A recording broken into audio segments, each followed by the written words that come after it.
Firoz Gandhi college Hindi विभाग द्वारा संचालित ऑनलाइन कक्षाओं में आपका स्वागत है। मैं हूं डॉक्टर संतोष पांडे। यह क्लास बीए थर्ड सेमेस्टर के उन विद्यार्थियों के लिए रिकॉर्ड की जा रही है जिन्होंने को करिकुलर के अंतर्गत हिंदी भाषा, लिपि और निबंध लेखन विषय का चयन किया है। पिछली कक्षाओं में हमने अपनी पिछली कक्षा में बात की थी कि 19वीं शताब्दी में खड़ी बोली का विकास किस प्रकार से हो रहा है या हो रहा था।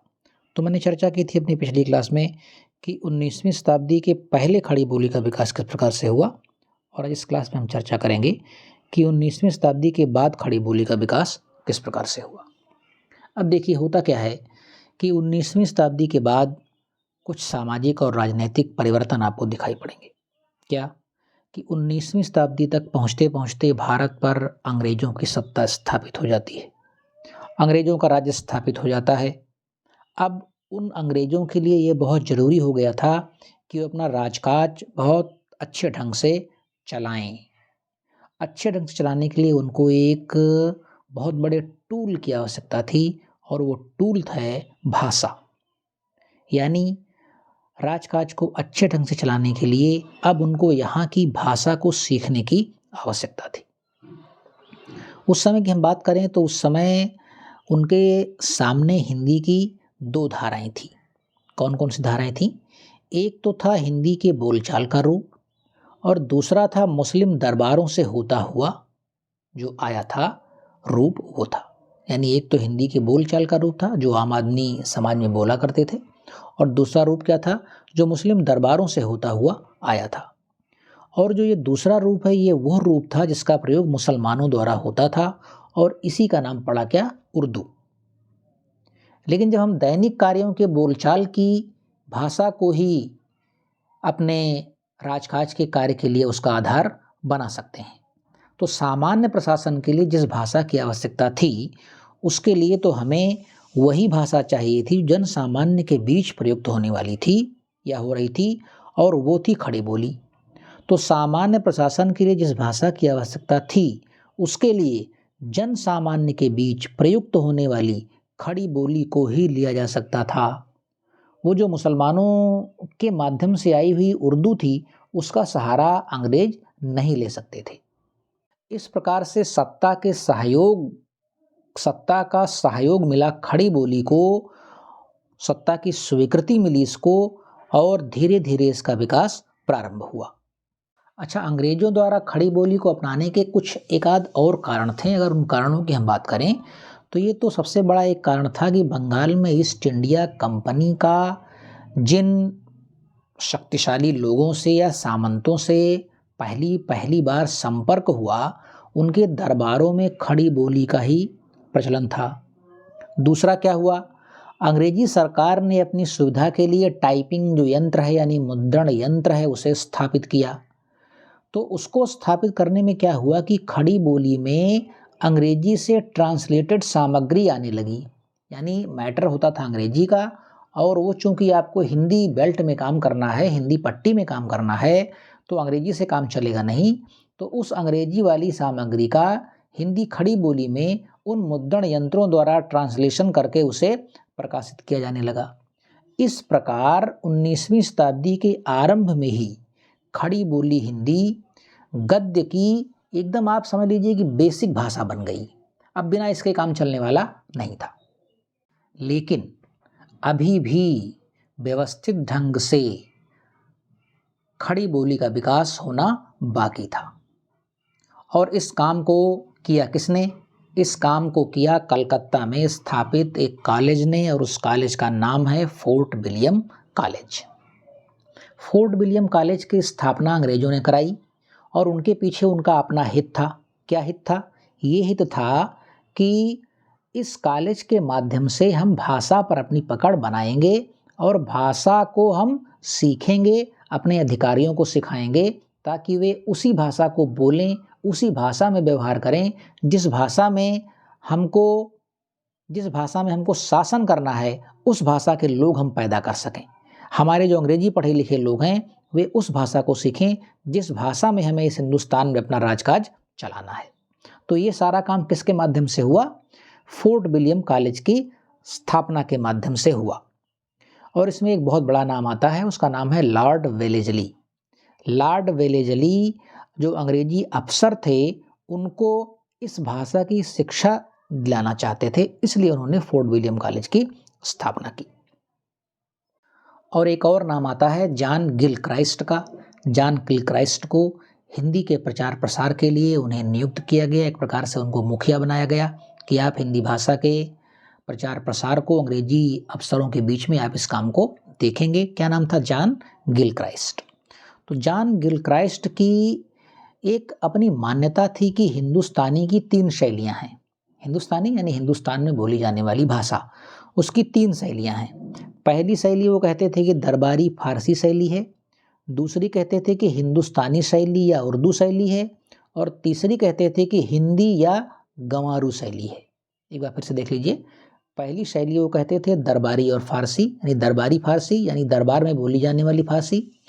दूसरी कहते थे वो हिंदुस्तानी शैली, यानी जिसे हम उर्दू कहेंगे, और तीसरी शैली थी हिंदी या गंवारू शैली।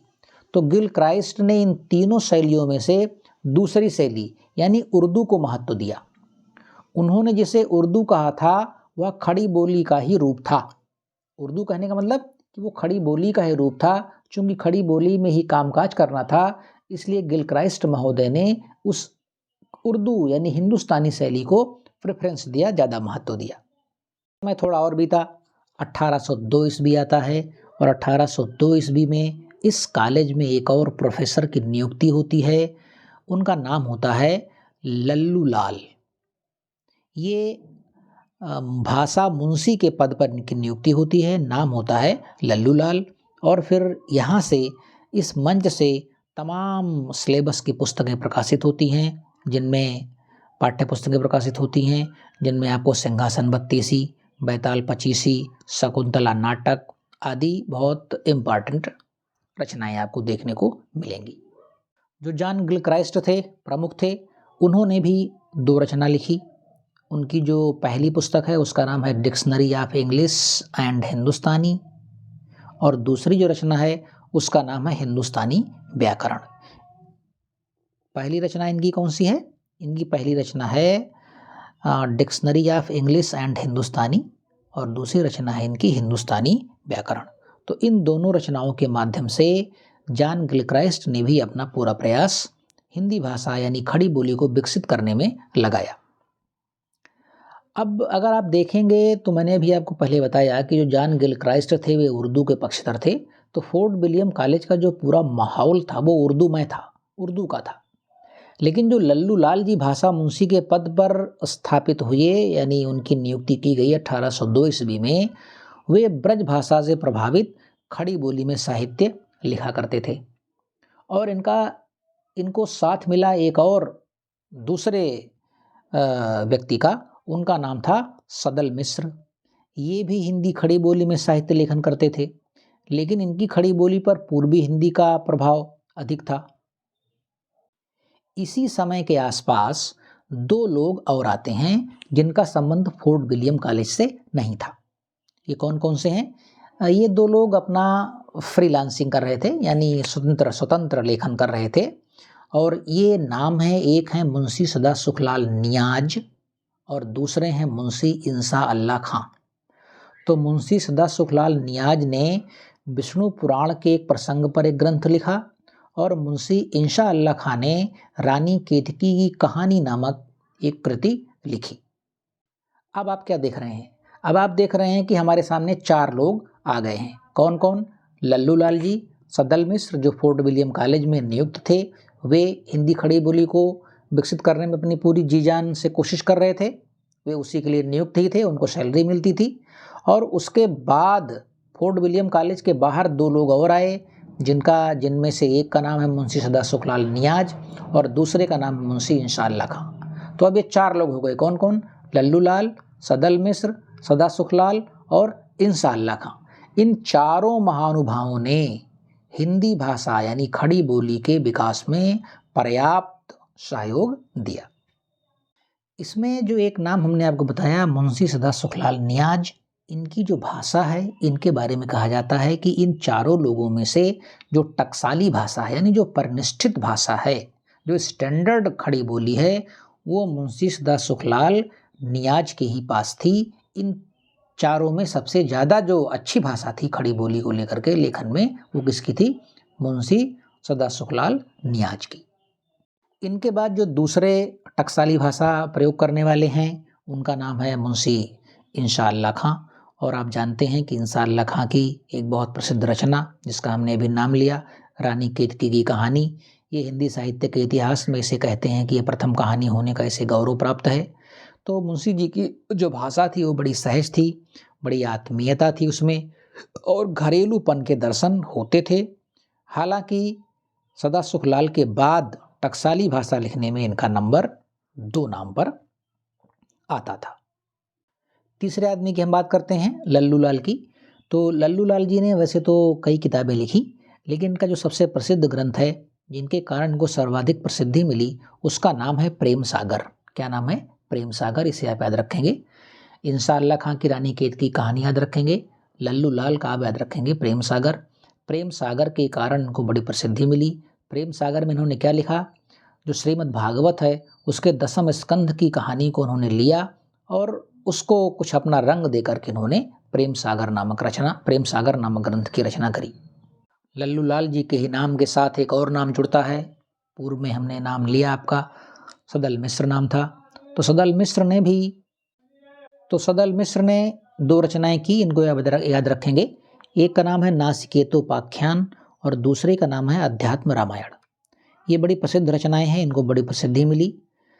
सदल मिश्र की जो भाषा है वो लल्लू लाल की तुलना में ज़्यादा परिष्कृत है, ज़्यादा टकसाली है, ज़्यादा स्टैंडर्ड है। उनकी भाषा पर ब्रज भाषा और पूर्वी बोली का प्रभाव है, परंतु फिर भी ये वही भाषा है जो दैनिक व्यवहार में प्रयुक्त होती थी। मैं एक उदाहरण आपको पढ़ करके सुना रहा हूँ सदल मिश्र की नासिकेतोपाख्यान नामक रचना से। वो लिखते हैं, यह सुनते ही राजा चिहुक उठे, एक क्षण तो ईश्वर का ध्यान किया, फिर बोले महारानी शीघ्र कहो क्या ऐसा अनर्थ हुआ कि जिससे इतनी घबरा रही हो। मैंने जीवन दान दिया, इसका कारण कहो, हमारे जीते ही तुम्हारी यह अवस्था होए। ये आप देख रहे हैं कि किस प्रकार से खड़ी बोली अपनी पूरी सिद्धता और सन्नद्धता के साथ साहित्य में प्रयुक्त हो रही थी। और इसका जो श्रेय है इन 4 महानुभावों को जाता है। कौन कौन से 4 महानुभाव? जिनका मैंने अभी पीछे आपको नाम लेकर के बताया, जिनमें 2 फोर्ट विलियम कॉलेज से जुड़े हुए थे और 2 लोग फोर्ट विलियम कॉलेज के बाहर के थे। मैं नाम फिर से बता दूं क्योंकि बड़े महत्वपूर्ण लोग हैं ये। लल्लू लाल जी हैं, सदल मिश्र हैं, सदा सुखलाल हैं और इंशा अल्लाह खां। इस प्रकार से 19वीं शताब्दी में खड़ी बोली का प्रचार प्रसार यहाँ तक हमने देखा। अब इसके आगे किस प्रकार से यह प्रचार प्रसार होता है खड़ी बोली के विकास का, इसको अपनी अगली क्लास में देखेंगे। तब तक आप इसे पढ़ें लिखें, समझें, सुने, गुनें और याद करें। नमस्कार।